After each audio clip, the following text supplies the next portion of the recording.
Are you ready for some good news?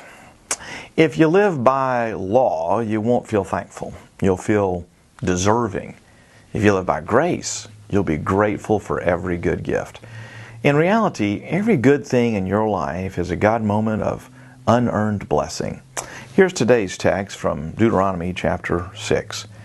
And when the Lord your God brings you into the land that He swore to your fathers, to Abraham, to Isaac, and to Jacob, to give you with great and good cities that you did not build, and houses full of all good things that you did not fill, and cisterns that you did not dig, and vineyards and olive trees that you did not plant. And when you eat and are full, then take care lest you forget the Lord, who brought you out of the land of Egypt, out of the house of slavery. It is the Lord your God you shall fear. Him you shall serve, and by His name you shall swear. It's Deuteronomy 6, 10 to 13.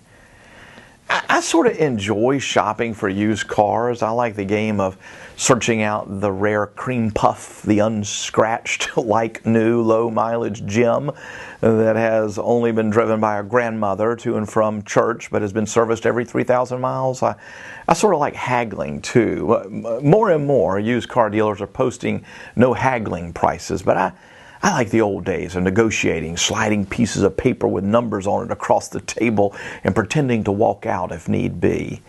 With 4 drivers in the family, I've bought plenty of used cars over the years. When you buy a car, agree on the terms of sale, and sign the papers, the dealer gives you the keys to the car.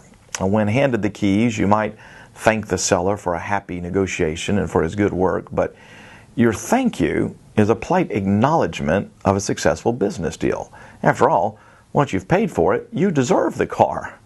Decades ago, my wife was on The Price is Right. It was the year before we were married, and while in Los Angeles, we happened upon tickets to Bob Barker's famous show. Ann was the first one called down, and she won everything, including the showcase. After winning a trip to Jackson Hole, Wyoming, they rolled out an Oldsmobile, and Bob Barker explained to Ann the game of Lucky 7. He gave her 7 $1 bills, and she had to guess each digit of the car's price. For each guess, she was required to surrender the number of bills correlated to the difference in her guess and the actual digit. If she had at least $1 left at the end of the game, she could buy the car. She nailed it, had a couple of bucks left at the end, and won the car.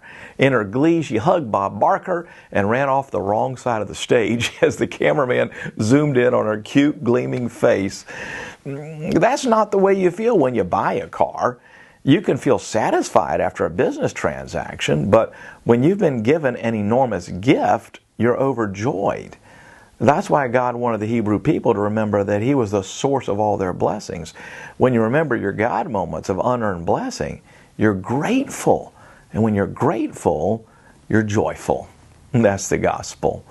Well, that's today's daily devotional, and if you have missed today's full radio broadcast, I encourage you, go get more good news. It's free at sharingthelight.org.